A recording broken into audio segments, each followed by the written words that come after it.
Ďakujem, že ste dneska prišli. Budeme sa spolu rozprávať o slovenskom podnikateľskom ekosystéme, o startupistoch, o stave nášho fungovania venture kapitálu a budeme radi, keď sa s nami podelíte o nejaké vaše tipy, triky a zážitky zo života z tejto oblasti. Poprosím vás na začiatok, či by ste sa vedeli v krátkosti predstaviť, aby naši sledovatelia a poslucháči vedeli, že s kým robíme dnešný rozhovor. Dobre, v krátkosti o sebe poviem, moje meno Vladort, podnikám od nejakých svojich 22 rokov a samozrejme prostredie v 90. rokoch vyzeralo úplne inak, ako vyzerá dneska. V podstate všetky firmy, ktoré som zakladal, tak v zásade boli startupy, samozrejme vtedy sa to nevolalo startup, ale začiatok podnikania, fyzická osoba, právnická osoba, či SROčka alebo akciovka. V zásade samozrejme som si prešiel všetkými starostiami, ktoré podnikanie prináša, začiatkom 90. rokov nemožnosť získania úveru, podceňovanie toho, že človek je veľmi mladý a nemá na to, alebo prípadne za chvíľku to skončí. Dneska som oveľa starší, za sebou mám aj úspešné a neúspešné veci, ale samozrejme ten, kto podniká, v zásade musí rátať, že niečo nevyjde. Jak sa hovorí v Amerike, nie je podnikateľ ten, ktorý jedného dňa nepadol, čiže padnúť je úplne normálne. To, čo nie je normálne, je nie vstať znova. Čiže vedieť vstať je veľmi kľúčové. A čo sa týka dnešného podnikania, v zásade ja rozdeľujem ten biznis, ktorý dneska robím, do troch súčastí. A hovorím tomu, že starý biznis, väčšina mojich podnikateľských aktivít z 90. rokov bola o autách a prenájom, leasing a všetko okolo toho, predaj. A druhá časť sú technológie a startupy. Tretia časť je pomoc iným, čiže napríklad naša nadácia a pomoc ľuďom typu Klub 30, vydávanie kníh a tak ďalej. Takže nejaké vracanie naspäť spoločnosti. To je v zásade to, čím sa dneska zaoberám. Som veľmi rád, že som dostal možnosť byť súčasťou Atomu a rád by som aj v rámci práve tejto tretej mojej súčasti pomohol mladým alebo začínajúcim podnikateľom, ako na to a priblížiť im úskalia, prípadne ako sa týmto úskaliam vyhnúť. Super, ďakujeme. Mišo? Tak ja som na tom podobne, síce nie až tak dlho podnikám ako kolega, ale je to už nejakých pár rokov. Momentálne sa hlavne venujem tomu, že som CEO Ideamedy, čo je mediálna agentúra. A potom okrem toho mám svoje nejaké vlastné projekty, ktoré boli úspešné aj v zahraničí. Čiže tiež to boli, ja som to nenazýval startupmi, ja nemám rád to slovo, boli to nejaké projekty, kde som skúsil vlastne niečo vybudovať. To sa podarilo a buď sa to predalo, alebo to ešte stále mám. A tam vznikli vlastne tie moje bohaté skúsenosti s tým, že ako to založiť, ako pripraviť ten web, ako to hlavne dostať medzi ľudí a ako potom vlastne začať na tom zarábať, alebo teda, aby to bolo profitabilné. Čiže tomuto sa venujem a toto ma baví a s kolegom sme sa vlastne stretli na začiatku, ako bol náš klient a neskôr sme spolu ma pozval do Wanderer kapitálu, kde pomáhame vlastne startupom a mladým začínajúcim podnikateľom. Čo vnímam teraz ako extrémnu výhodu, že keď sme my začínali, tak sme sa učili vlastne pokus omyl, alebo hľadali sme tie veci a teraz je podľa mňa veľmi veľká výhoda týchto mladých ľudí, aj tunak u vás v Atume, že sa môžu stretnúť s ľuďmi ako sme my, ktorí už majú niečo odžité a vieme im pomôcť, vieme ich povedať, vyvarujte sa nejakých chýb, vieme ich nasmerovať a toto berem ako pre nich veľmi veľkú výhodu, lebo nemusia robiť možno tie chyby, ktoré sme robili na začiatku my, alebo o ktorých sme nevedeli a tak, takže z tohto pohľadu to vnímam ako veľmi veľkú výhodu. Tak hovoril si o ľuďoch, ktorí sa majú snažiť a majú byť motivovaní a že je to potrebné. Máte nejaký spôsob, lebo toto je problém, ktorý my teraz aktuálne riešime v Atume, že ako čo najrýchlejšie vyhodnotiť, že či ten človek bude mať motiváciu, či má ten potenciál, či je vhodným adeptom na podnikanie, lebo podnikanie naozaj nie je pre každého.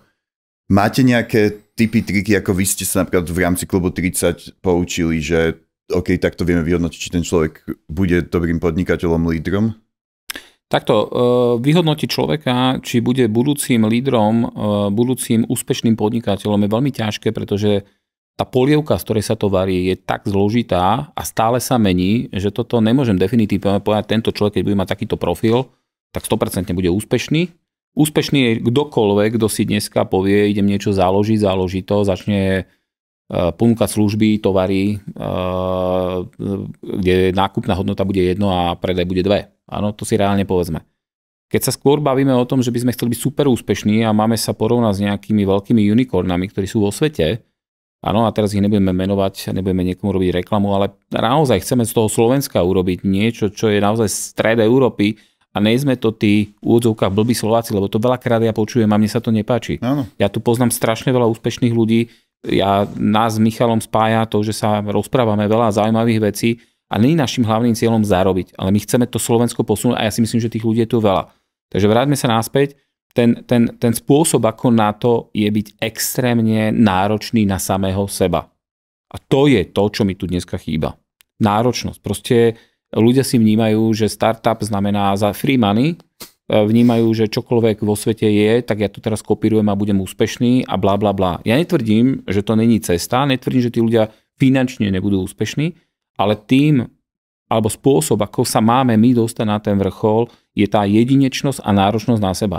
Ak sa zase mám spätne pozrieť zase sám na seba a na úspešných ľudí, s ktorými dneska ja pracujem, pretože tie firmy, ktoré dneska ja nejakým spôsobom dneska manažujem, alebo vlastním, alebo som spoluvlastník, za všetkými tými firmami sú nároční ľudia, ktorí sú nároční sami k sebe, ktorí majú jasne stanovené ciele a my sme tým. To není, že diktatorská pozícia, tak toto bude, tak toto urobíme, ale tí ľudia sú sami na sebe nároční a preto majú dobré výsledky. Čiže kdokoľvek, kto to chce, má byť k sebe veľmi tvrdý, náročný, s jasne stanoveným cieľom, tak ako keď loď vypláva z Hamburgu a pláva do New Yorku a nemôže byť kapitán, ktorý SMS-kuje namiesto toho, že riadi tú loď. Nemôže tam mať tým, ktorý nesťahuje ráhna alebo nerobí to, čo má robiť. A má mať stanovenú času, má mať stanovený termín a má to dosiahnuť. A toto je ten najväčší problém. Tá trpezlivosť, tá dochvíľnosť, zameranie na cieľ. A ešte vrátim sa, aby som dlho nerozprával, ako to my robíme, no musíme merať. Merať. Jedna veľmi dôležitá vec, ktorú sme ako nadácia priniesli, je kniha o Singapúre, o vzniku Singapuru, volá sa Z tretieho sveta medzi elitu. A to je kniha, na základe ktorej sa dá postaviť krajina, nielen na močiaroch, čo Singapur bol na močiaroch a nikdy neexistoval a vznikol. Za 30 rokov sa stala úžasnou krajinou, ale zároveň sa to dá použiť aj v podnikaní. A meritokracia je spôsob, ako vy viete merať sám seba, viete merať svojich kolegov, viete merať projekty a na základe nich viete rozhodovať áno, nie. A v tomto treba byť nemilosrdný, keď sa niekto niečomu nevenuje. Netreba vyhadzovať čas s tým človekom, treba ho nechať plávať, možno bude úspešný, treba sa zamerať na tých, ktorí naozaj chcú, ktorým dáme možnosť a ktorí naozaj majú veľkú šancu byť tými unicornami. Ja by som len doplnil, že úplne súhlasím s kolegom, lebo sme sa dohodli, že mám súhlasiť. A je to toto, čo hovorí, že naozaj veľmi ťažké. A čo ja si hlavne všímam, že veľakrát vždy sa snažím, keď niekto nás aj osloví, že pomôcť a keď vidím, že začína s tým projektom, že nedávam mu teraz, neplatím za konzultácie, snažíme sa mať zároveň pomôcť, ale najviac to je vidieť na tých ľuďoch, že či tým žijú. A ja mám strašne rád, keď aj s niekým začnem robiť a vidím, že žije tým projektom a že on sám v podstate naháňa a otravuje, že ešte s týmto chce poradiť a s týmto, lebo veľakrát sa stane, aj keď chodíme niekde týmto začínajúcim startupistom, že sú premotivovaní, ja hovorím 20 minút po prednáške a potom už zase sklzne do toho svojho. A ono možno, čo viac pomáha ako motivácia, je nejaká rutina. Máte, že keď chcem niečo dosiahnuť, že musím sa tomu denne venovať, musím nad tým rozmýšľať. Často sa rozprávame aj s Vladom, že my aj keď riešime spolu nejaký projekt, tak my sa stretneme aj v stredu o 8 večer, hej. Ale neberiem to, že teraz idem do roboty, ale beriem to tak, že stretávam sa s Vladom a riešime nejaký nový projekt, ktorým v podstate my žijeme, hej. Aj keď nie je možno 24 hodín, ale stále to nejak ide a veľakrát sa nám stane, že si zavoláme, ja neviem, aj počas dňa, alebo niečo teraz ma napadlo, hej. Nezabudni, len toto som si spomenul. A že podľa mňa tí, ktorí sa chcú naozaj stať úspešní, že musia tým akože brutálne žiť. A čo je podľa mňa taký teraz najväčší problém týchto startupistov, že ten startup sa stáva také akože cool slovo, že dneska som startupista, tak som cool. A ľudia, alebo teda keď sa aj s nimi stretám, tak častokrát sa stáva, že vymyslia nejaký startup a hneď druhá veta je, že koľko na tom zarobia. Ale oni ako keby strašne veľa preskočia. Že ja v prvom rade, keď aj my máme nejaký projekt, alebo teda startup, nazvime to, tak vždy rozmýšľame, že v čom môže byť najlepší. Tak, aký problém to rieši? V čom to bude.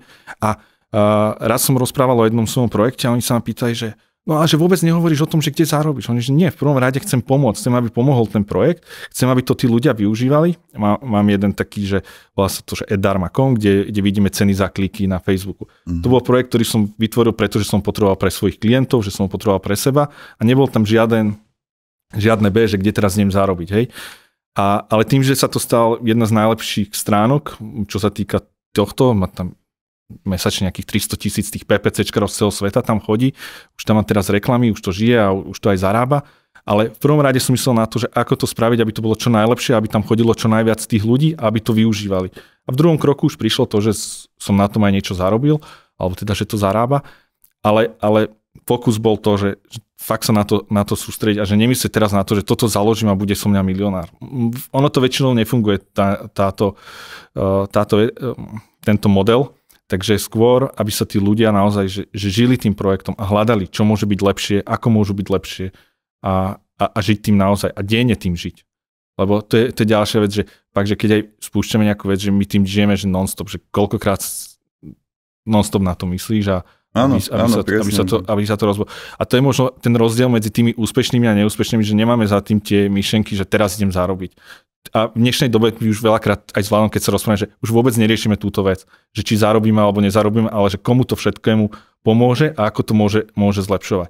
Teraz nechcem sa hrať, že sme tu teraz nejakí mecenáši alebo čo, ktorí len... Ale prioritne vždy je pre nás to, aby to fungovalo a aby to bolo v niečom najlepšie. Alebo v niečom iné, čo tu zatiaľ nikto nemá. Toto, čo tu Mišo povedal, ak to môžem doplniť, je sveta pravda. Toto naozaj je reálne. My väčšinou riešime myšlienky, lebo my už sme vnútorne presvedčení, že keď niečo bude dobré a pre tých ľudí useful, tak v tom okamihu akože áno, samozrejme to pôjde. Ale nie je to naša hlavná motivácia.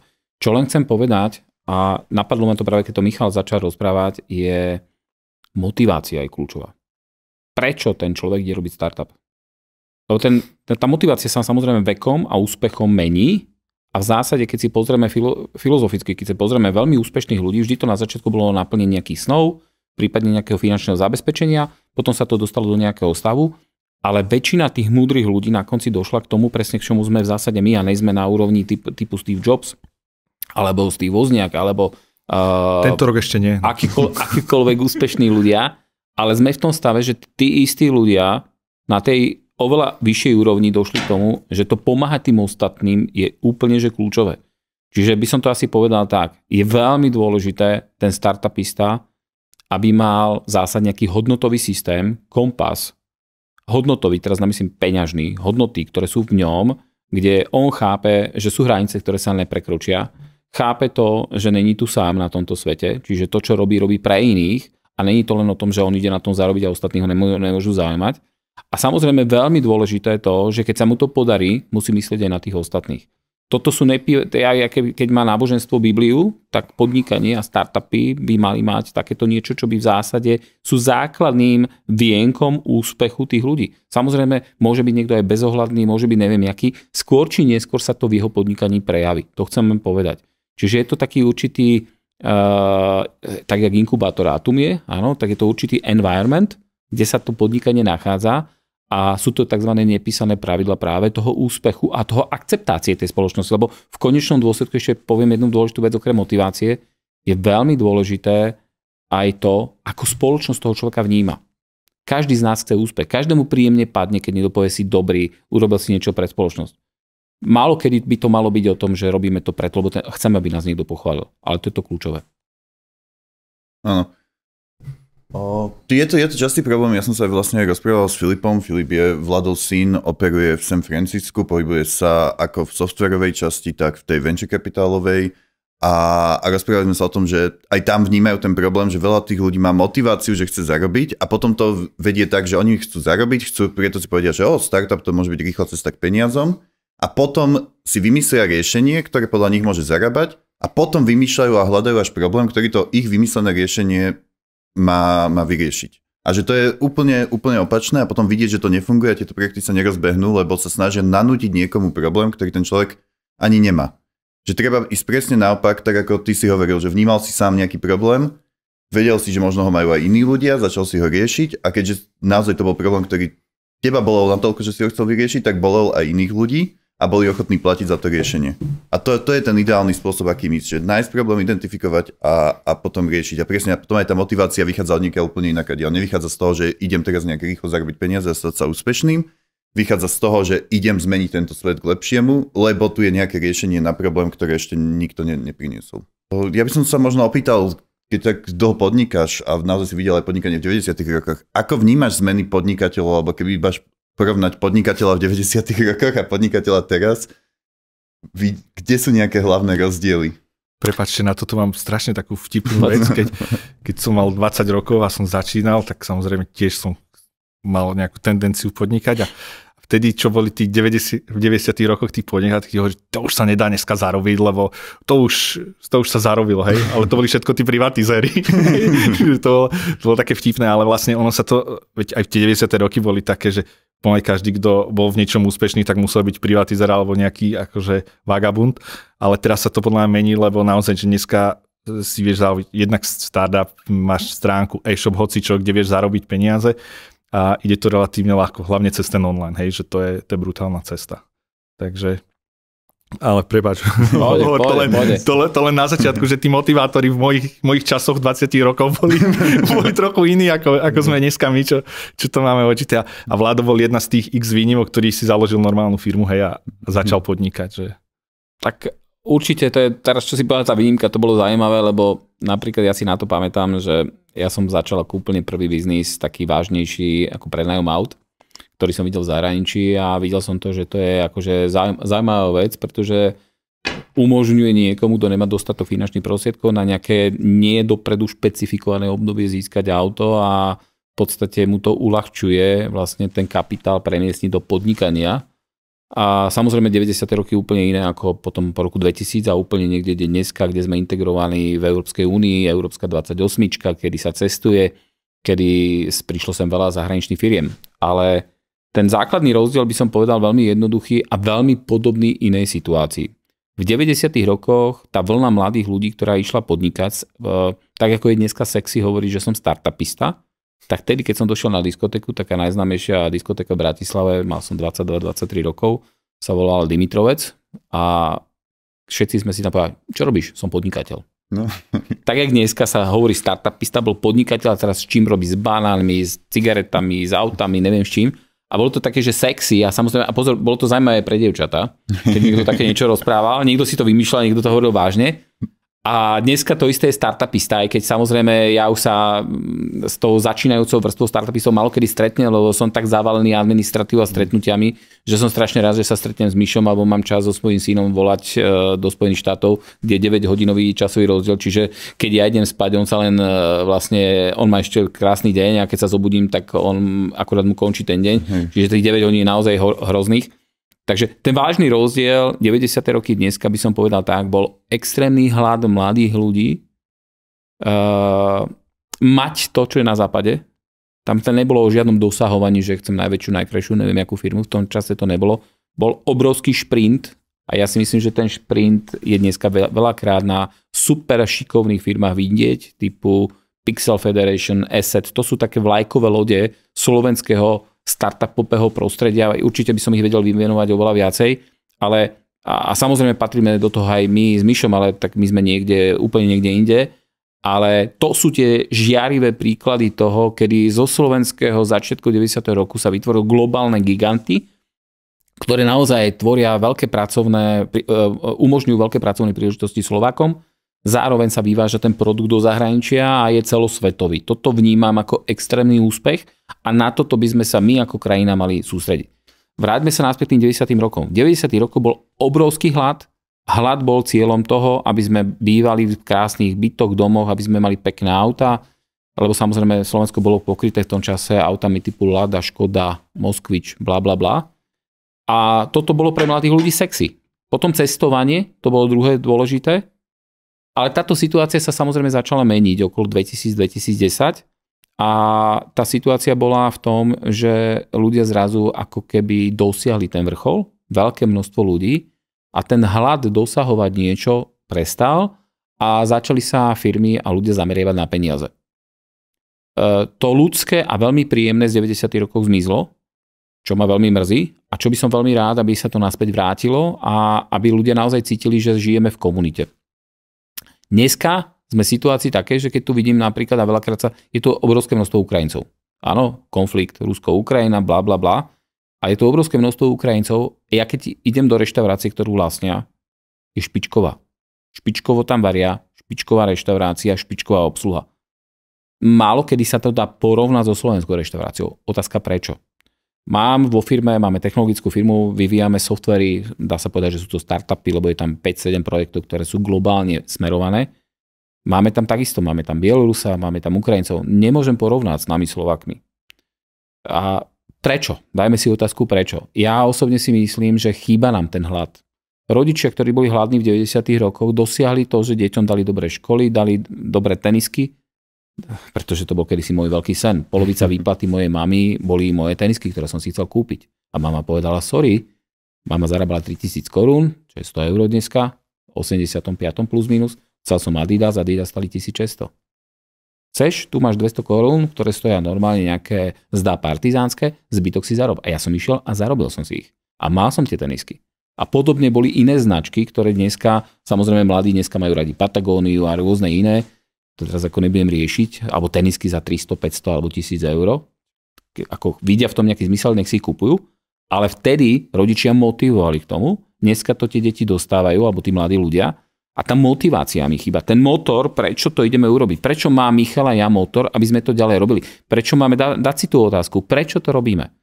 A práve pri tých Ukrajincoch chcem povedať, že tým, že oni prišli z krajiny, ktorá stráda, kde tam majú vojnu, boli extrémne chudobní, zo pár šikovných ľudí a prišli sem a dala sa im tú ten príležitosť, to je motiváciou pre nás Slovákov ako na to. A to, čo podľa mňa by sme mali v zásade urobiť, je vrátiť sa k spartianskému typu života. Spartiansky. Nepreháňať, mysleť na okolie a robiť aj ostatné veci. Robiť pekné veci. Nečakať, že len stále dostávame, ale vedieť dávať. Toto my tu máme problém. Vedieť dávať. My s Michalom dávame. Akýkoľvek čas, moja hodina práce, jeho hodina práce je vaša, že sa tomu venujete. Prepáčte, to je hodina práce. Tento jeden podcast má mimo výrobu. Má hodnotu 1500-2000 eur v našom čase. A to si treba proste uvedomiť, že my ho niekomu ten čas dávame. A toto tým mladým ľuďom treba povedať. Chcete byť úspešní? Spartiansky typ života. Smerovanie, motivácia, dobré myšlienky, čítanie si o ľuďoch, počúvanie týchto podcastov, nasadie a dať si hlavne tú otázku, nelen schopnosť stráviť to, čo vám niekto rozpráva, ale zamysleť sa, prečo to ten hrušovský ort, alebo ty, prečo to robíte? Áno, to je to podstatné. Prečo to robíme? My to nerobíme, pretože ideme niečo zarobiť. My sme sem prišli, lebo chceme Slovákom a tejto krajine pomôcť a veríme, že táto krajina môže byť úžasná. A chceme preto urobiť maximum. Chceme svojim deťom dokázať, aby nemalo zmysel z tejto krajiny odísť. Aby malo zmysel v tejto krajine ostať. Chceme byť príkladom pre ostatných, ak je to možné. Ak vôbec vieme byť príkladom, rádi by sme boli príkladom. Tuto veľmi málo, kedy sa viem naozaj stretnúť so Slovákom, ktorý je extrémne naozaj vnútorne motivovaný dokázať sebe, okoliu. My sme boli outsideri v 90. rokoch. Rakúšania, Nemci, Američania boli oveľa ďalej. To bolo neuveriteľné. Išiel som cez nejaké hranice, takú kontrolu som prešiel, ako neviem čo, dneska sme v zásade ekvivalent ich, áno, aj keď idete. Akože tvárime sa, že sme, ale ak sa pozrieme na tie čísla, výsledky, či už v oblasti startupov, alebo HDP, alebo celkovo aj hodnotenia dlhopisov štátnych. Lebo toto všetko chce lídrov. Preto sa venujeme lídrom. To dôvod, prečo to tak není, je, pretože tu nie je ten človek. Ja som tie 90-ky zažil také, že som ešte mladší trošku. Tam medzi nami je tuším nejakých 80 rokov rozdiel. Ale čo si také hlavne pamätám, že tak, jak som hovoril tú veselú prírodu, že keď som ja začínal, tak všetko to boli takí tí kvázi DPHčkári a privatizéri a jedno s druhým.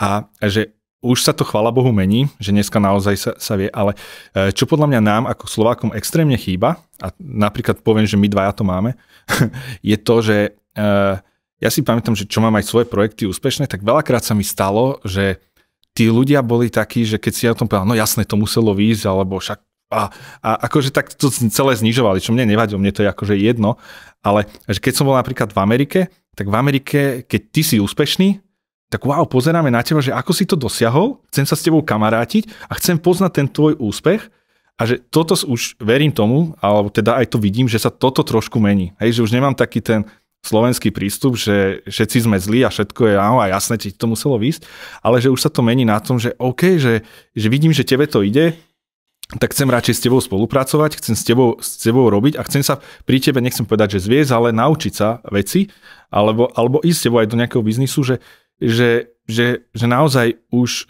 sa na to pozerajú trošku inak. A toto bol podľa mňa taký ten základný problém. A ono to možno celé pramení z tých 90. rokov, keď naozaj vtedy boli tí privatizári a všetci takíto tí polomafiáni a neviem čo, že áno, tí ľudia boli takí skeptickí, ale že teraz sa to mení, že vidia, že naozaj veď tunak ESET, alebo čo si aj ty spomínal, že to sú firmy, ktoré to naozaj vybudovať na zelenej lúke a tých firiem je X na Slovensku. Veľa sa ani nehovorí, hej, že či už len aj vládová avíza podobné, že už sa to začína meniť a že už začínajú tí ľudia podľa mňa aj veriť tomu, že áno, keď mám fakt dobrý nápad a idem si tvrdo za tým, tak nehovorím, že vždy to je ľahké, ale že dá sa to. A toto je podľa mňa taký ten akože základ, ktorý sa už, chvála Bohu, mení. A je to lepšie. A podľa mňa pomáha tomu aj presne takýto Atum, kde sa stretávajú tí začínajúci s tými skúsenými a hovoria si o tom, že lebo presne ani my, jeden z nás sme nemali peniaze z nejakých nekalých zdrojov a podobne, že vlastne sme si to vybudovali. A poviem príklad, že čo mňa najviac baví aj na tých mojich projektoch, že vždy začíname s čo najmenším budžetom. Že veľakrát to není o budžete, ale je to presne o tom, že jak ja hovorím, že musíš si to odsedieť časovo, hej? Že veľa vecí si vieme spraviť sami. Áno, dneska sme už v štádiu, kedy si vieme zaplatiť tých ľudí a kedy vieme urýchliť ten proces, ale veľakrát, keď som aj ja začínal s niečím, tak som si to odsedel v tým, že som sedel za tým počítačom, hľadal som tie riešenia, hľadal som tie veci, ako to spraviť a toto sa, chvála Bohu, už začína meniť a myslím si, že sme na tej správnejšej ceste, alebo teda za tie, čo to tak sledujem. Ešte možno podotknem k tomu, čo povedal Michal, som si spomenul, lebo spomínal tu tie Spojené štáty, pravidelne chodím do Spojených štátov, najprv som chodil sa školiť, potom som chodil ja školiť a pomáhať, potom syn mi tam začal chodiť do školy, čiže chodím tam pravidelne a pre mňa je to obrovská studňa vnímania národa, ktorý je úspešný. A to si tu reálne povedzme. A tam jedna z myšlienok, ktorú Michal povedal, môžem konkrétne povedať, ja veľmi často sa ich pýtam, alebo na také otázky typu, že ako vnímate Warrena Buffetta? A teraz poviem ten príklad vnímania Američana, Warren Buffett. U nás niekto úspešný, tak je to také, málo kto tu niekomu dopraje. Tam Warren Buffett, úžasný človek. Zamestnáva veľa ľudí, platí dane, keď jemu sa bude dariť, bude sa dariť Spojeným štátom, bude sa dariť mne. Každý z nás má nejaké vlohy, tie vlohy vieme jemne zväčšovať, zmenšovať, závisí to o našej inteligencii, našom vzdelávaní. Toto by sme mali vedieť odhadnúť a potom následne by sme mali hrať Tetris, to je také moje obľúbené slovo, a dávať dokopy tie kocečky, aby tie kocečky dávali zmysel. Tí naozaj úspešní ľudia ten Tetris vedia hrať. S ľuďmi, s tými, s podnikateľskými nápadmi. Vedieť hrať Tetris je človek, ktorý vie stavať vládu, človek, ktorý vie budovať krajinu, veľkú firmu, veľkú organizačnú štruktúru. Ten, kto nevie hrať Tetris, nikdy nevytvorí veľkú organizačnú štruktúru. To si tu reálne povedzme, lebo tí ľudia musia do seba zapadať, lebo každý z nás je jedinečný a zabudnime na to, že základná, stredná, vysoká škola z nás urobí akože rovnakých právnikov, rovnakých podnikateľov, rovnakých doktorov. To na to zabudnime. Sme jedineční a každý z nás je v niečom dobrý a toto je podľa mňa základná mantra, ktorá tu trošku v spoločnosti chýba, že každý z nás má nejaké vlohy. A to už je základná chyba pri deťoch, keď sa narodia deti, rodičia a škola, aby vnímali toto. A následne tým deťom umožňovali ísť študovať a robiť to, čo majú. A to súvisí aj s podnikateľstvom. Nemôže byť každý podnikateľ. Zabudnime na to, prosím vás pekne. Nemôže byť každý líder, lebo na to nemá, on sa s tým musí narodiť, to sa nedá naučiť. Moja teória, ja som ešte nevidel nikoho, kto by sa to naučil. To sa nedá. Na tých ľuďoch to vidíte. Boli to dobrí aj zlí ľudia v histórii, ktorí tu viedli svet. Urobili rôzne množstvo dobrých vecí aj zlých, ale boli to lídri, lebo za sebou zobrali tú masu ľudí a tá masa to robila. A toto súvisí aj samozrejme s podnikateľstvom. Budovať firmu súvisí, že je schopnosť nabrať ľudí za seba, ktorí spolu s vami za nejakým budúcim cieľom idú. Jedným takým problémom, ktorý aj my sme identifikovali, je presne to, ako ste obaja naznačili, že Slováci nemajú vzory podnikateľské, aj keď tu existujú, ako napríklad presne ESET, ktorý dosiahol celosvetový úspech a mnoho aj nejakých menej známych podnikateľov úspešných. Ale identifikovali sme, že stále je tu zachované z tých 90. rokov presne, že taký negatívny podtón slova podnikateľ. A možno nie v Bratislave, možno nie v nejakých väčších mestách, ale akože vidíme to v menších obciach, kde naozaj, že podnikateľ je skôr urážka, než niečo, že toto je niečo, čo by som chcel robiť, alebo toto je vôbec, že by som rozmýšľal nad tým, že budem toto robiť. A hrozné je, že aké veľké rozdiely sú medzi Slovenskom a naozaj Západom. A potom, keď sa ešte pozrieme na rozdiely iba v rámci Slovenska, ktoré tiež sú že obrovské. Že ako si myslíte, že by sa dalo toto prelomiť, že treba iba ukazovať presne, že takéto rozhovory, lebo my sa presne to snažíme, preto sme vytvorili komunitu Atum, aby sme ľuďom ukázali, že podnikať sa dá aj slušne, podnikať sa dá poctivo a pritom zmeniť svet k lepšiemu, zarobiť peniaze a dosiahnuť nejaký ten cieľ, vyriešiť ten problém. Myslíte, že sú aj nejaké iné spôsoby, alebo vnímate tiež tento problém? Tak o tom sme asi hovorili, že áno, tento problém tu je a že veľmi pomaly sa to mení.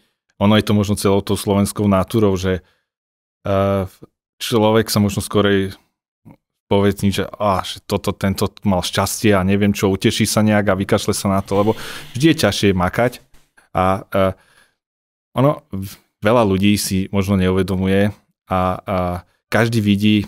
To je jak napríklad s hokejistami. Každý vidí, že ten hokejista už má len drahé auta a super sa premáva tam v NHL, ale nikto nevie, že ten chlapec dre od 5 rokov denne, že on nemal dovolenky, že proste oni non-stop trénovali. A ten podnikateľ, alebo teda ľudia ako sme my, sme na tom dosť podobne, že ja možno chodím na mesiac na dovolenku, ale ja tak aj Vládo ma tu inak naučil, on povedal, že treba vždy ísť aspoň na mesiac, tak teraz chodievam na mesiac. A na mesiac v kuse, alebo na mesiac? Na mesiac akože v kuse. Alebo jedine vtedy len doplním, len vtedy nabije človek baterky a napadnú ho veci, ktoré ho normálne nenapadnú, lebo sme stále v operatíve. Mm-hmm. Čiže dostatok výkonu tej baterky musí ju aj niekde človek nabiť. A som veľmi rád, že to Michal má. Ale stále je to o tom, že robím na tej dovolenke. Hej, že vždy je tam nejaký čas, kedy sa venujem práci, kedy mi volajú z firmy, kedy riešim veci, že je to v podstate, ja sa iba presuniem na iné miesto, kde je možno trošku lepšie podnebie a krajšie ako u nás v lete. Ale stále ako keby pracujeme a stále to riešime. A to si možno tí ľudia neuvedomujú, že ono aj keď si človek je podnikateľ v startupiste, keď má ten projekt, tak väčšinou tým žijeme 24 hodín denne. Čo je miestami veľmi náročné, lebo ja hovorím, že človek môže mať hociaký koníček, keď niekto rád behá, tak ale tiež nebude behať 24 hodín denne. Hej, že proste už by asi ho boleli aj tie nohy a toto je možno to, čo je extrémne náročné pri tom podnikaní alebo pri týchto startupoch, že my tým žijeme v podstate naozaj non-stop a ja sa to ešte len učím, je to, že naozaj vypnúť a oddychovať a teraz vlastne neriešiť to. Hej, že a na druhej strane vždy je tam aj tá zodpovednosť za tú firmu, za tých ľudí, ktorí sú tam a jedno s druhým. Takže toto je to možno na tom to ťažké a preto to aj mnoho ľudí nezvláda, lebo ľudia väčšinou vidia len to pozlátko, že na akom dojdeš aute, kde bývaš, kde si na dovolenke a podobne, ale nevidia to, čo je za tým a to je možno práve ten veľký rozdiel. Ja keď môžem na to doplniť tejto otázke, prvá otázka bola, má to zmysel a ako inak ešte na to? Má to zmysel. Spoločnosť mení zo pár ľudí a asi my sme jedni z tých mála, ktorí to robia. Meniť spoločnosť není možno správne slovo, podľa mňa spoločnosť treba adaptovať, lebo ja si nemyslím, ja už som to niekde povedal, ja si nemyslím, že naši dedovia a pradedovia chceli niečo zlé. Chceli niečo dobré, z dnešného pohľadu niektoré veci ale už nie sú aktuálne alebo nevyšli. Takže ja by som skôr povedal, poďme adaptovať spoločnosť na nové podmienky, poďme byť konkurencieschopní, poďme vytvárať krajinu, ktorá je lepšia, čiže áno, ja sa strašne teším, že také niečo robíte, lebo jedného dňa deťom môžete povedať to, ako to tu je vďaka nám. Druhá téma je možno veľmi kľúčová, ktorú ja tu napríklad vnímam a nedeje sa. A možno, keby som sa teraz napriamo opýtal majiteľov Pixel Federation Assetu, alebo dokonca opýtam sa seba, možno aj Michala, alebo teba, došiel niekedy za vami niekto a opýtal sa, Si úspešný, poraď mi ako na to. Tam mňa nikto taký nedošiel. Idem si kúpiť byt, čo si o tom myslíš? Mám našporených x peňazí. Čo by si mi poradil? Čo by som mal s tým urobiť? To je problém v tejto krajine, a preto sme tam, kde sme. Preto sme tam, kde sme, pretože ľudia nechápu, že keď niekto je úspešný, je to vďaka tomu, že je v niečom šikovnejší. Ako to robíš? Bol taký jeden veľmi pekný film a tam je presne toto vystihnuté. Neviem, či ste ho videli, Will Smith Happiness. To Rubikovou kockou, kde skládal stále kocku, bol strašne chudobný, chodil stále s takým rentgenovým prístrojom, ktorý predával. Pursuit of Happiness, áno. Podľa skutočného príbehu. Podľa skutočného príbehu. A tam je dramatická jedna vec. A tá dramatická vec je, kedy stretne chlapíka, ktorý pred veľkým rakodrapom v Spojených štátoch vystupuje. On tam s tým svojím synom ide. Chlapík vystupí z Ferrari a on sa ho pýta, prosím pekne, mám len 2 otázky. Čo robíte a ako to robíte? A tieto 2 otázky mu zmenili život a vďaka tým 2 otázkam sa stal, tým, kým sa stal, jeden z najlepších maklérov nejakej burzovej, neviem, nejakej spoločnosti. To nie je dôležité. Problém je, že tu, či je to upratovačka, alebo neviem kto, každý si myslí, že má licenciu na múdrosti. Vzhľadom na to sa rozhoduje, predpokladám vzhľadom na to, kde sme, tak nie vždy správne a to nikoho nechcem na to uraziť. A namiesto toho, aby sa tých úspešných ľudí na to opýtali. Ale nie opýtať sa, ako mám čo robiť, ale som nad rozhodnutím ísť doľava doprava, čo si o tom myslíš. A ja by som mu definitívne ani nepovedal o tom, čo si myslím. Ja by som sa opýtal, čo si najprv ty myslíš a prečo si to myslíš. Ľudia sa naučili konzumovať informácie. Niečo niekde napíšu, niečo niekde povedia a oni to vnímajú, že to je hotové. Je veľká inflácia, tak musíte robiť toto. Je malá inflácia, mali by ste toto robiť. Ale to len vlastne tie ovce, zase môžeme si prirovnať nejakému filmu, krásny film Nicole Kidman a ten druhý herec, už neviem austrálsky, jak sa volal, ale Austrália, áno, a kde bežali tie veľké stáda tých kráv a potom bolo také útes, kde všetky popadali a v podstate zastavili sa až, neviem, posledných 200 kusov z 1000 kusového stáda. Nejsme stádo, rozmýšľajme, premýšľajme, pýtajme sa ľudí. Je niekto úspešný, chceme byť rovnaké úspešní. Dôvod, prečo sme tu a o tom, čo rozprávame, ich sa chceme o to podeliť. Čiže ak máte nejaké otázky, treba tie otázky dávať, treba sa nad nimi zamýšľať a treba ľudí hlavne naučiť mysleť. Prestať konzumovať to, čo sa im ponúka, ale začať aj konzumovať a rozmýšľať. To je veľmi dôležité. Ľudia sa naučili konzumovať iba. Nerozmýšľajú. Treba ísť doľava, treba ísť doprava, toto je biele, toto je čierne. Ale tu ešte by som len nadviazal jednu vec, lebo to sme spoločne nedávno riešili, že niektorým ľuďom, veď zvládnom to pomerne často riešili, jednému človeku sme dali radu a veľmi dobrú radu a oni, že niekedy je aj problém, že tí ľudia si neuvedomujú tú radu, že my keď aj v tom podnikaní sme, že snažíme sa rozmýšľať niekoľko krokov dopredu. A ty niekedy, keď im dáme tú radu, tak on si ho ani neuvedomuje alebo neriadi sa toho, ide si aj tak svojou cestou, čo už my vieme z nejakých skúseností povedať, že asi to nejde dobrou cestou, čo sa nám aj neskôr potvrdilo.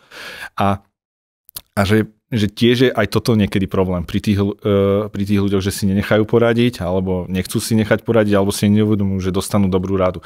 Čo je v dnešnej dobe tiež veľký problém vnímania toho, že ako ľudia príjmajú informácie, je to možno aj preto, že príjmajú strašne veľa množstvo tých informácií a možno im to unikne, ale tiež to vnímam ako problém, lebo hovorím, nedávno sme to riešili pri jednom klientovi, ktorý si nedal poradiť, teda išiel svojou cestou a nie zrovna najsprávnejšou. Čiže aj to, že človek sa musí odosobiť, alebo chceť prijať tie rady a chceť nad tým rozmýšľať. A to zase sa vrátim k tomu na začiatku, že keď mám nejaký projekt, tak naozaj tým akože extrémne žijem, že stále nad tým rozmýšľam. A teraz nehovorím, že Vlado mi niečo povie a mám to hneď prijať, ale minimálne nad tým rozmýšľať a zvážiť tie 4 kroky, ktoré môžem spraviť. Hej?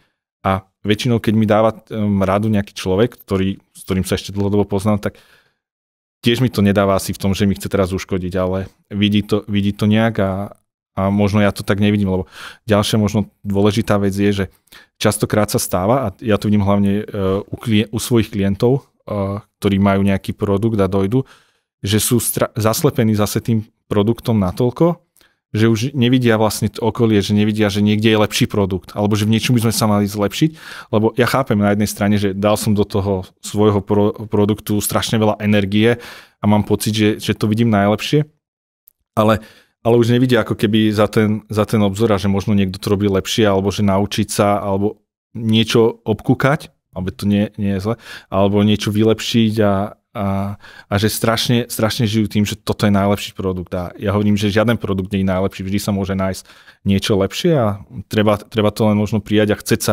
chceť sa posunúť. Potom zase druhá varianta sú takí tí ľudia, ktorí niečo im niekedy fungovalo a stále sa to zubami, nechtami držia a nechcú pripustiť to, že je tu teraz niečo iné. Hej, že niečo nové, alebo že teraz treba komunikovať. K týmto rádam ešte by som možno doplnil, lebo Michal začal veľmi dobrú tému. Je veľmi kľúčové, ja poviem príklad seba. Nie som odborník na všetko. Kde sa cítim dobre, je principiálne v tom, v čom dlhodobo robím a tam som odborník. Ale napríklad šport, mám kamaráta, ktorý obchoduje s futbalistami. Vždy, keď sa s ním stretnem, opýtam sa, čo nové? Čo futbalisti? Ako je trh? Vyhrávajú, prehrávajú, ten klub, onen klub. Ja ho počúvam.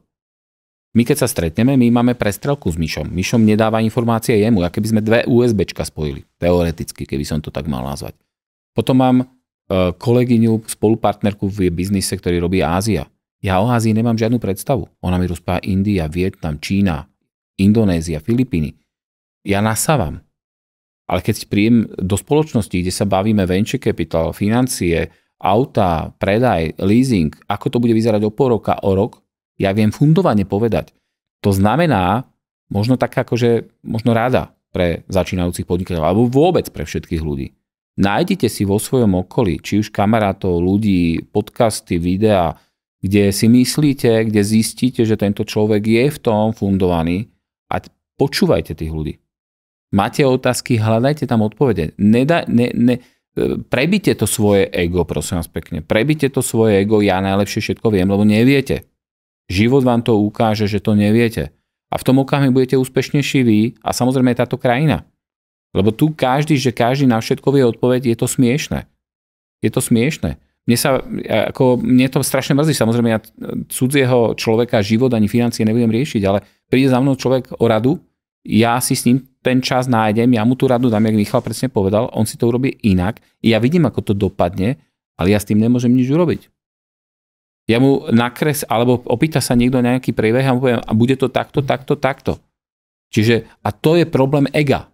U tých ľudí prevláda ego, on v tom není dobrý, napriek tomu si to presadzuje. Čiže vnímajme, načítajme sami seba, v čom sme dobrí, v tom, čo sme dobrí, chceme byť čo najlepší a to všetko ostatné, či si to získame takým alebo akým spôsobom by sme mali mať. A ešte jedna dôležitá vec, čo ešte Michal poviem, prečo ľudia nevnímajú rady tak, že sa nimi riadia. Vysvetlím. Ja som na to čítal jednu knihu a tá kniha hovorí, lebo sú zadarmo. Lebo sú zadarmo. Pôjdete za právnikom, ty si právnik, pôjdeš za právnikom 50, 100, 200, neviem koľko eur za hodinu, zaplatí, v tom okamihu on tomu priznáva hodinu. Oni nechápu, že naša hodina je rovnaká ako špičkového právnika a my mu dávame informáciu, ktorá je načítaná z odbornej literatúry, skúsenosťami, neviem čím, ale my sme mu dali zadarmo. Ako náhle by som si za to vypýtal peniaze, čo neplánujeme, on tomu prizná hodnotu. A to je ten problém. Ak toto si niekto do svojho vzorca, do svojej hlavy nastaví a pochopí, toto je odborník na ekonomiku, toto je na šport, toto je na zahraničie, toto je na investovanie a začne toho človeka počúvať, nemusí byť IQ 180 a ja garantujem, že do 10 rokov ten človek bude mať zmenený život oproti tomu, ako je dneska. Toto je vzorec. Jednoduchý, primitívny vzorec. Toto akože 100% sa s tým stotožňujem. Ja to vidím aj presne v právnej praxi. Keď som robil aktívne právnu prax, tak brali sme niekedy prípady naozaj pro bono a myšlenka bola, bude to iba čisto zadarmo. Keď to bolo čisto zadarmo, tak že naozaj ideme pomáhať tomu človeku, ktorý bol že v krízovej životnej situácii, ten človek si to vôbec nevážil. Proste neodpovedal na správy, neposielal podklady, nedvíhal proste, že úplne, alebo potom zase volával non-stop stále a vôbec si nevážil ten čas toho druhého človeka, čo dával. Tak sme zaviedli, že naozaj, že pre ľudí, ktorí si to nemôžu úplne dovoliť a majú naozaj, že krízovú situáciu, že nech platia, ale že čo ja viem, 10 eur na hodinu, čo je proste zlomok našej klasickej sadzby. Ale v momente, ako začali aspoň niečo platiť, tak im v hlave zrazu, že aha, že toto je niečo, čo má hodnotu. A to je, ja napríklad tomu nerozumiem, lebo ja vnímam hodnotu úplne na základe niečoho iného, než toho, koľko toto stojí. Na základe tej hodnoty, čo mi to prináša. Alebo čo to celkovo vytvára. Ale veľa ľudí to naozaj takto nejak formuje, že pokiaľ to je zadarmo, tak to nemá takú hodnotu. A k tomu možno treba ešte dodať, že pomáha treba ľuďom, ktorí tú pomoc chcú. Nie, ktorí nechcú. Čiže on síce môže povedať, že verbálne, áno, prosím ťa, pomôž mi, ale tým, ako sa správa, znamená nie. A ja na to mám veľmi jednoduchú radu. Niekto skočí do vody a topí sa, treba tomu človeka zachrániť. Proste toto budem hovoriť do konca svojho života. Ale ak znova on skočí, ja odchádzam. To je veľmi jednoduché. Proste, že sa stane, treba pomáhať. Mali by sme všetci pomáhať. Všetci. Ale neexistuje, že niekto mi stále ma zneužíva. Neexistuje.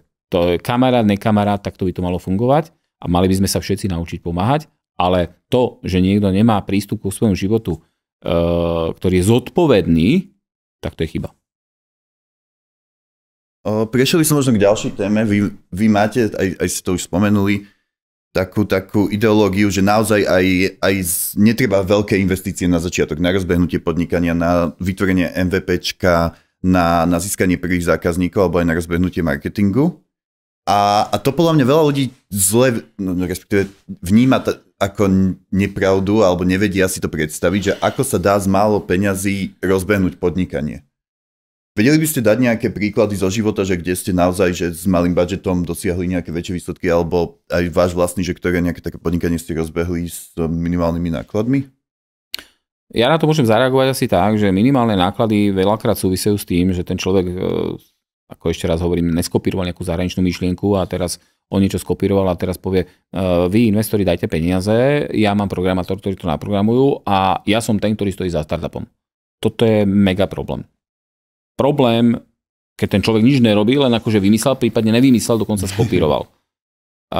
Druhá vec, ktorá je dôležitá, ktorú hlavne od Filipa mám načítané z tej Kalifornie alebo zo Silicon Valley, je, že dneska veľmi robustné systémy sa nerobia. Robí sa to, že tie startupy riešia malé problémy, ktoré potom veľké fondy dávajú dokopy a dajú do robustného systému. Pretože získať kapitál na robustný systém a prežiť 5-10 rokov, kým to bude niečo mega veľké, je veľmi, veľmi promilé šanca, aby také niečo ten človek získal. Čiže menej sa zamerať na robustné systémy, zamerať sa na dielčie veci, ktoré aktuálne situácia a podmienky v danej krajine alebo na svete žiadajú. A následne, samozrejme, pokiaľ je možné, family and friends peniaze použiť, následne angel investori a následne fondy. Áno, a toto, keď sa tu bavíme, tak ako môžeme sa baviť rovno o sume. Môj osobný názor, že family and friends by mali, začiatočný podnikateľ musí do toho dať vlastné peniaze, skin on the game, definitívne.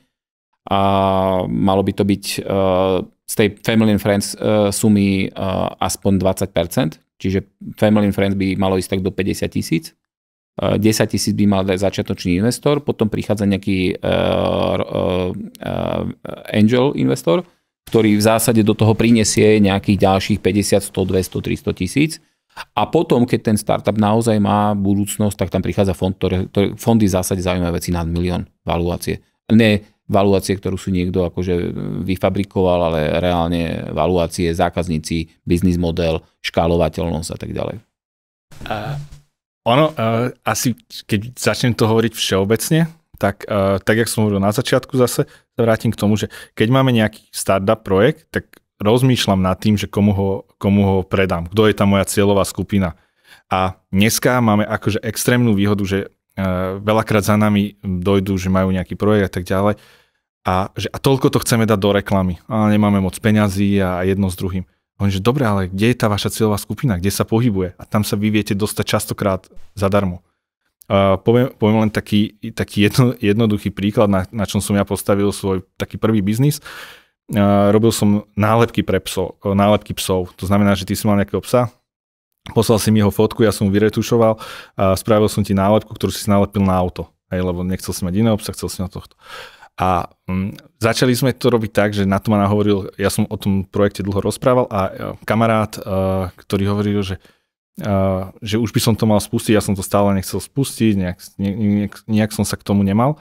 A bola taká vec, že večer mi píše, že že zajtra poďme na obed. A hovorím, že ja idem na obed, lebo teraz je svetová výstava psov a že ja idem tam, takže nejdem na obed. Že si normálny, že však je svetová výstava psov, že okamžite spustí ten projekt. A on však nemám ani stránku, nemám nič.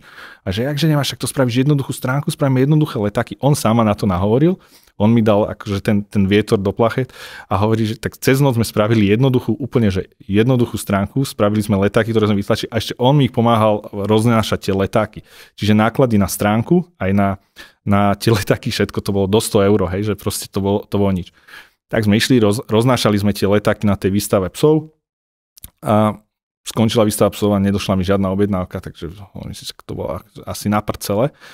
Ale došli tie objednávky po týždni, začali chodiť, lebo asi jak ľudia došli z tej výstavy, našli fotku, tak mi začali posielať, tak sa to rozhodlo. Takže potom nejaké 2 týždne som robil tie nálepky, išlo to super, ale potom to zase zhaslo, že čo teraz budem robiť ďalej.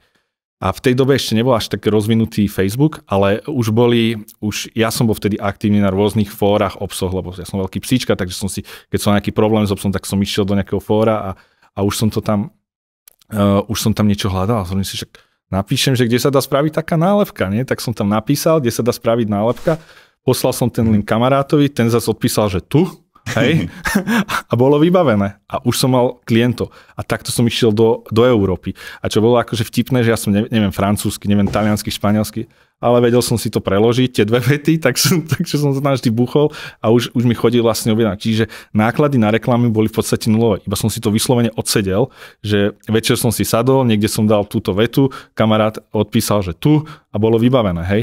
A fungovalo to brutálne. A zase vedel som len o tej cieľovej skupine, vedel som, že kde sa pohybuje. Takisto, keď som rozbiehal tú PPC-čkárskú kampaň, tak vedel som, že je extrémne množstvo tých PPC fór. Tak som samozrejme tam všade pridal. Poznáte túto stránku? Viete o tejto stránke? Jedine, čo sa mi stalo, že na Slovensku, keď som to dal, my sme spustili tú stránku, tak sme to tam dali, že či poznajú túto stránku a hneď niekto tam Slovák odpísal, že ja to poznám a ukazuje to blbosti.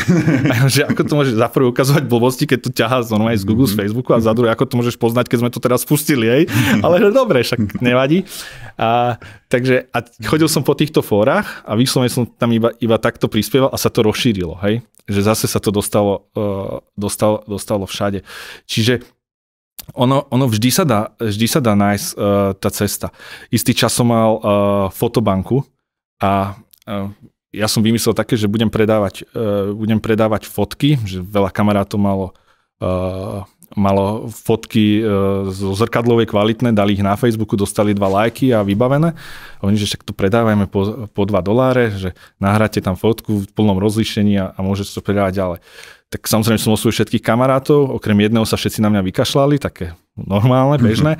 Takže z tých 2 účtov som musel spraviť aspoň 8 a nahrať tam tie fotky. No ale tiež zase som nemal nejak peniaze na to, aby som teraz, jak tam nažem tých fotografov a tým, že to malo taký americký názov a zistil som, že lacné kliky sú v Indii, tak som tam nahnal indických fotografov, hej, a že zase tie náklady na to boli minimálne relatívne. A nakoniec to bola veľmi úspešná stránka v Indii, hej, že ani som o tom nevedel, ale tak akože našiel som tu v podstate cestu, ale zase to bolo len o tom, že som skúšal a nejak som tým žil a našiel som tú lacnú cestu k tomu, aby sa to niekomu dostalo. A stále treba nad tým takto rozmýšľať. A dneska fakt, že veľmi silné sú tie fóra, alebo teda tie rôzne skupiny, či už na Facebooku, alebo niekde, kde vieme spromovať v podstate hocičo, len sa to tam napíše, poznáte to?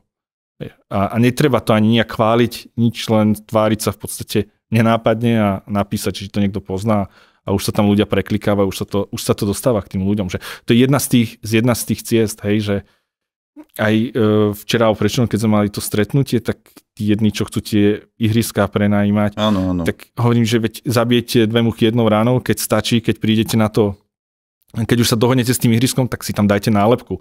Dneska nálepka stojí 0,0 nič a nálepte tam nálepku, že toto ihrisko si viete rezervovať tunak cez tento QR kód. Vybavené, hej?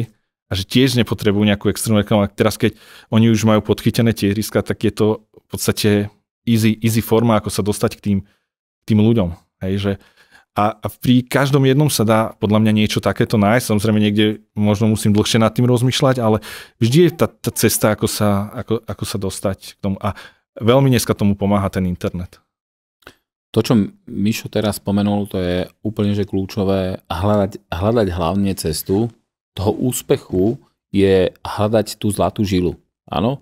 Čiže ak v prvom rade máme nejaký startup, podnikanie, ktoré si myslíme a vidíme z okolia, že je tam priestor, ktorý by mohol doplniť existujúce prostredie, tak ten startup v podstate treba na ňom robiť a potom hľadať cestu, ako to dostať k ľuďom. A nič lepšie neexistuje, to je tak, jak reštaurácia. Keď človek má zobrať do reštaurácie, povie, toto má najlepší rating, ja som v živote ešte nepočul. Najem sa tam a odtedy, ak ma tam zobral mesiac dozadu, tak som tam bol 5 krát, lebo je veľmi dobrá. A toto isté súvisí so startupom, čiže ľudia, nič lepšie ako reklama zadarmo neexistuje, to znamená, že ľudia si to medzi sebou zazdieľajú a nič lepšie neexistuje ako stále samozrejme hľadať ten konečný výsledok a veľakrát to je pri rôznych produktoch, ktoré sme napríklad my robili, tak je to dlhodobá práca, cenové testovanie, raz taká, raz onaká, raz taká skupina, raz hen taká skupina. Proste keby toto existovalo, že existuje na to nejaký manuál, tak samozrejme všetci to robia a v tom okamihu to nefunguje. Ale ľudia majú správanie, ktoré sa pravidelne mení. Okrem toho prichádzajú generácie, ktoré sa menia. Áno, proste ten produktívny vek každý z nás má nejakých 15-20 rokov.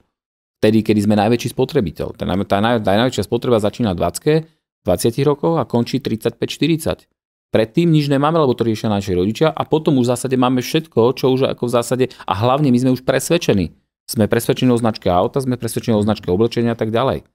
Takže toto je také, že kľúčové, ktoré v podnikaní je, že naozaj pri startupoch hľadať tú zlatú žilu, hľadať spôsob, ako to robiť čo najlacnejšie a nielen vymysleť nejaký budget a potom to od venture fondu alebo angel investora žiadať. Že to je najjednoduchšie. Michalov biznis je, hlavný biznis je hlavne reklama na sociálnych médiách a všeobecne reklama ako taká.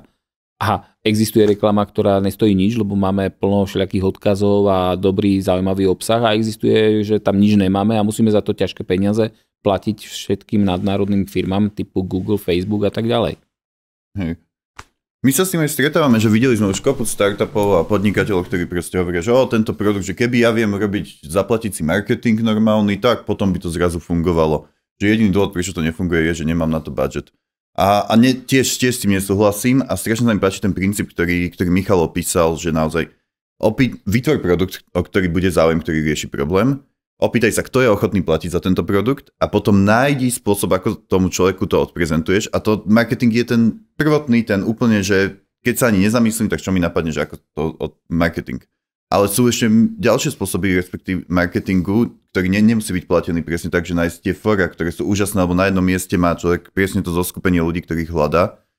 A toto takéto vynaliezavé spôsoby, ako osloviť tú cieľovú skupinu, sú presne niečo, čo by podľa mňa mali startupisti hľadať a toto boli úžasné príklady, že naozaj myslím, že toto veľmi ľudí osloví a pomôže im nejakých namotivovať k tomu, že akým spôsobom sa dá nad tým ešte uvažovať, okrem toho, že OK, musím si zaplatiť Instagram reklamu.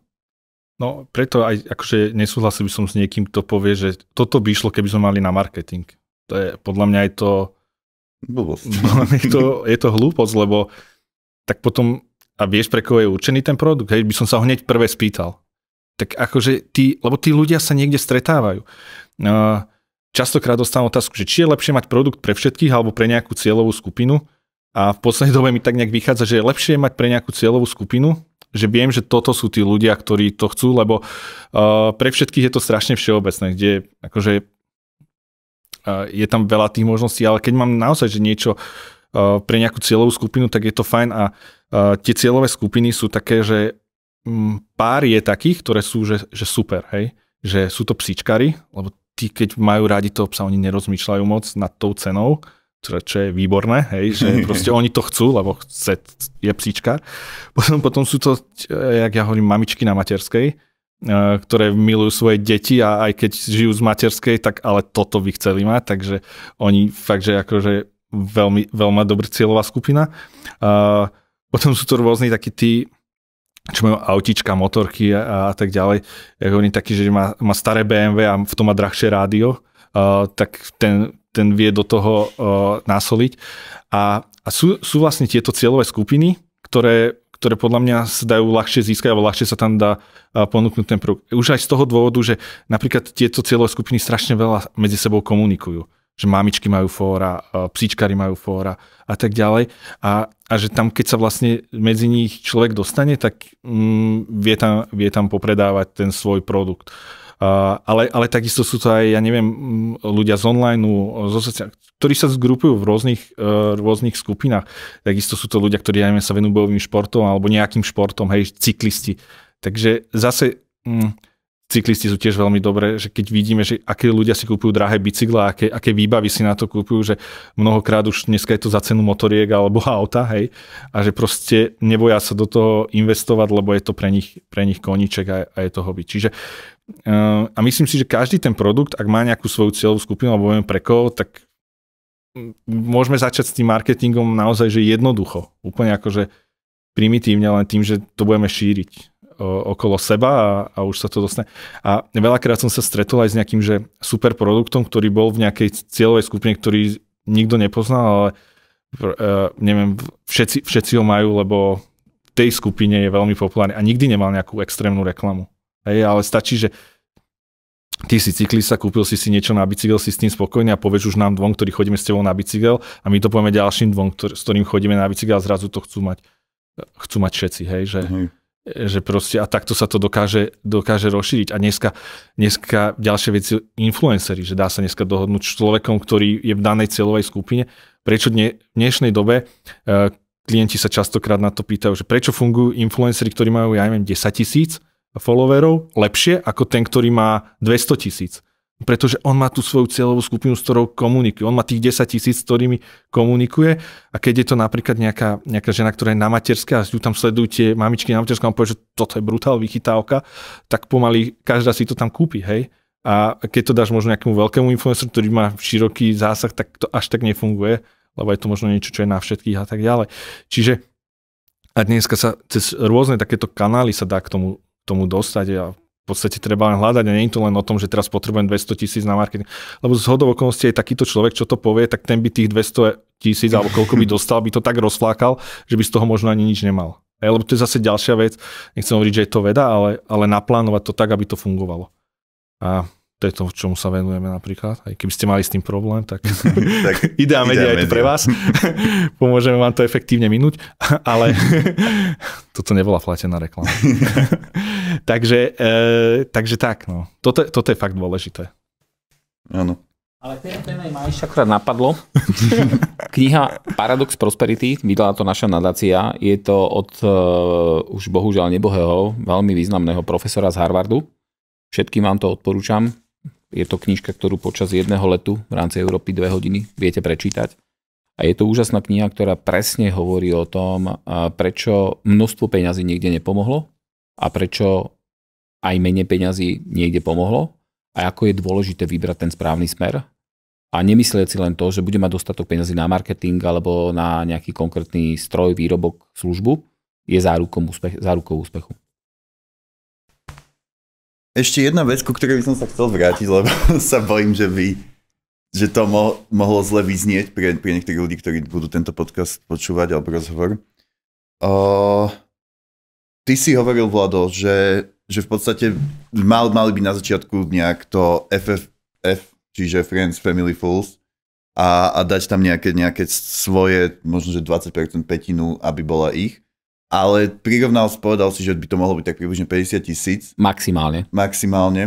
A že toto sú naozaj čísla, ktoré na nešťastie si veľa Slovákov nevie dovoliť. A nevedia to ani od rodiny vyzbierať, lebo ich rodina si to nevie dovoliť, nie to ešte oni, aby dali toto.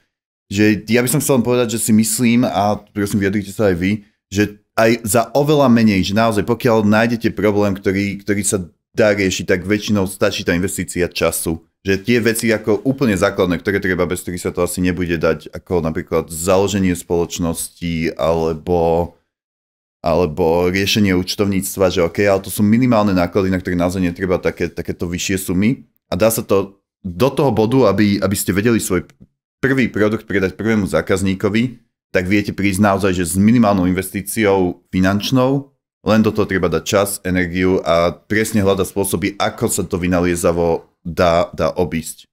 Len aby sme nejak neodstrašili ľudí, ktorí si povedia, že ja v živote nevyzberám od rodiny 50 000, tak nejdem sa do toho pustiť. Že nie je toto nejaký limit, nie je toto niečo, čo treba. Ale povedzte vy. Takto ja k tomu poviem, možno je dobré, že sme to začali, lebo tak samozrejme sám seba nepočúvam, keď rozprávam. Takže, my musíme. Dobrá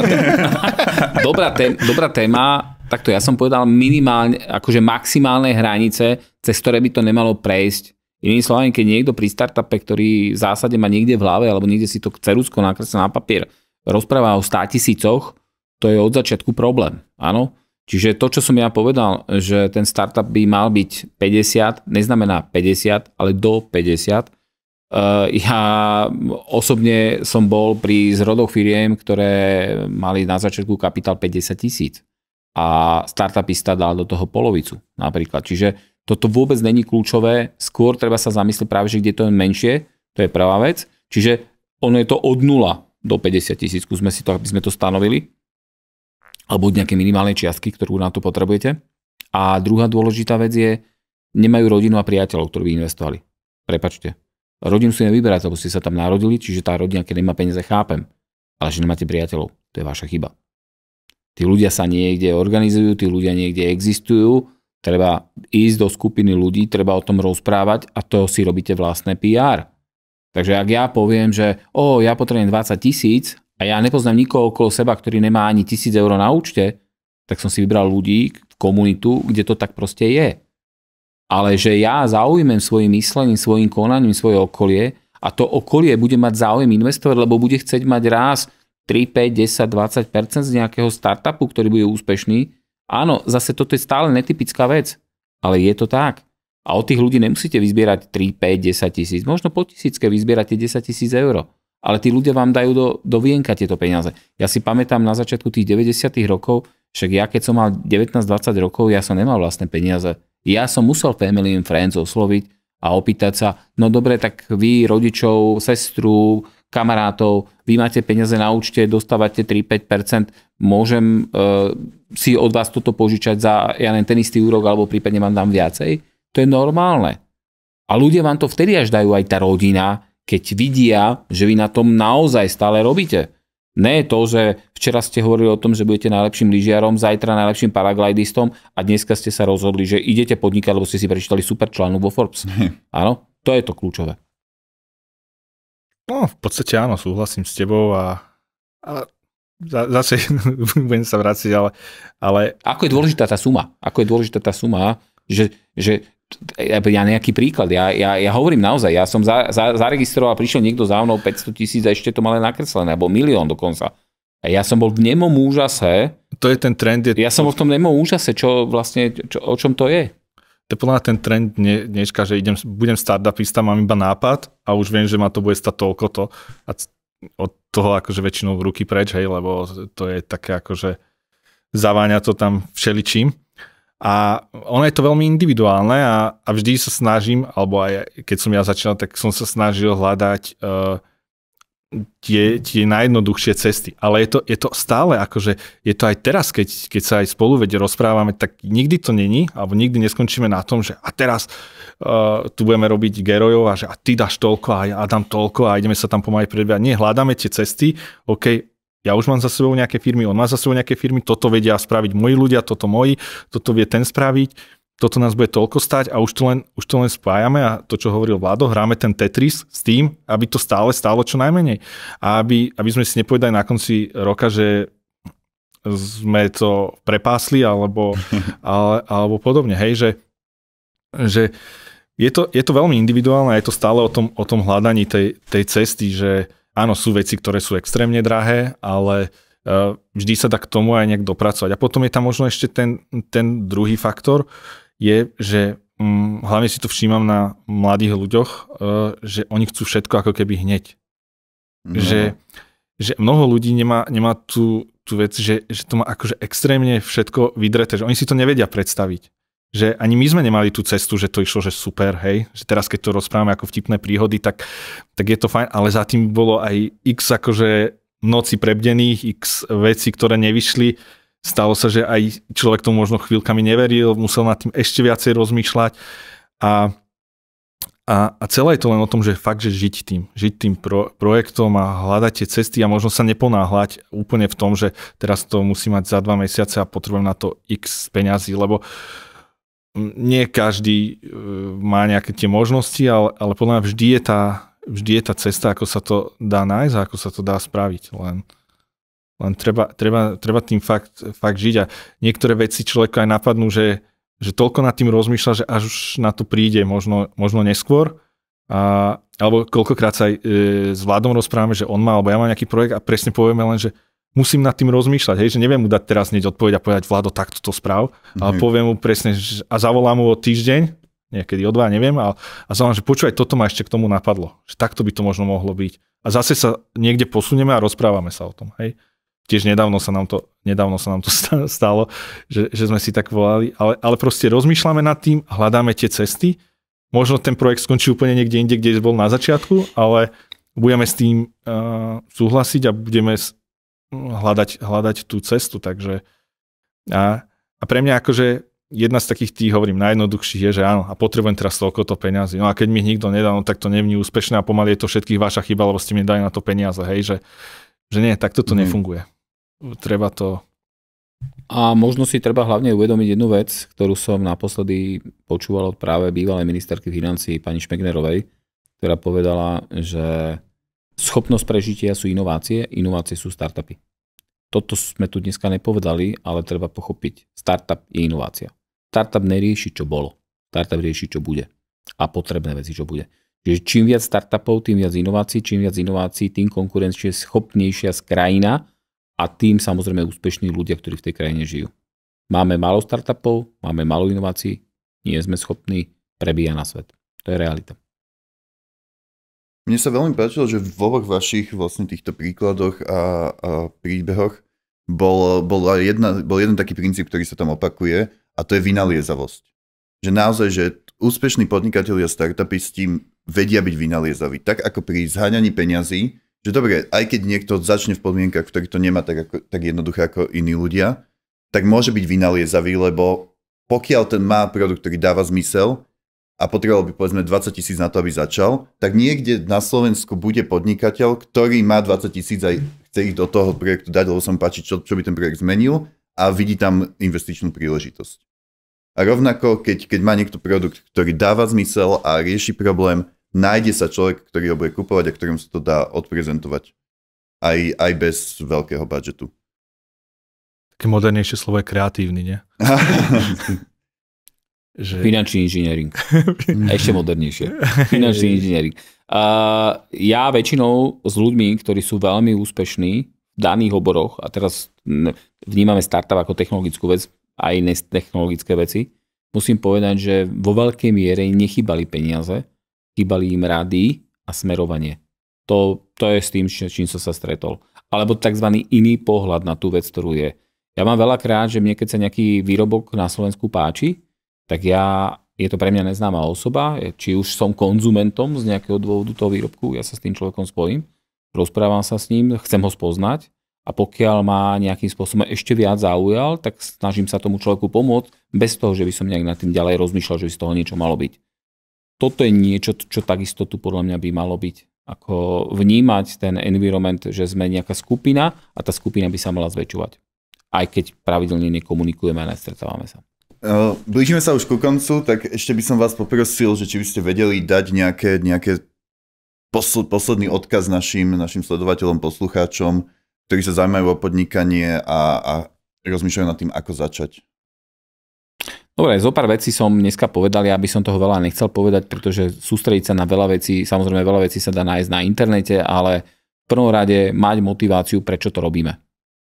Ja teraz neviem posudzovať akú, ale motivácia. Peniaze, úspech, pochvala, byť najväčší, najznámejší, neviem, proste čokoľvek.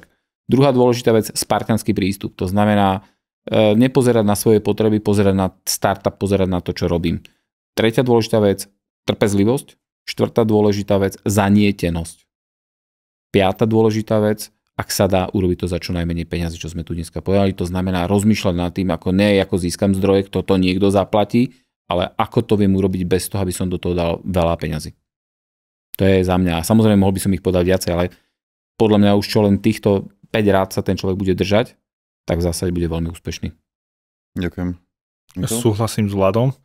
A možno by som len doplnil, že naozaj, že žiť tým projektom, žiť tým startupom a rozmýšľať nad ním stále, neustále a hľadať tie cesty a hľadať hlavne v tom, čo bude ten startup, alebo teda najlepší, že nepozerať na to, že zarobím na ňom, lebo ak bude fakt dobrý, tak skôr či neskôr na ňom zarobí. A verím, že slušne, ale rozmýšľať nad tým, prečo ten startup by mal byť dobrý, lepší ako iný, alebo v čom by mala byť tá najväčšia jeho výhoda a na to sa extrémne sústrediť a tým začať žiť, hľadať tú cieľovú skupinu a potom nie je možné, aby to nevyšlo. asi tak. A plus to, čo Vlado hovoril. Ďakujem, že ste nás sledovali, že ste si to celé vypočuli a pokiaľ vás zaujíma podnikanie, startupy a chcete inovovať veci na Slovensku a naozaj meniť k lepšiemu, tak sa pridajte do Atom Community. Fungujeme v online priestore, na online platforme, kde presne ľudia s takýmto mindsetom sa stretávajú, radia si a podporujú sa, aby sa nám podarilo priniesť pozitívne zmeny. Ďakujem veľmi pekne. Urobme všetko preto, aby Slovensko bolo lepšie. Ďakujem.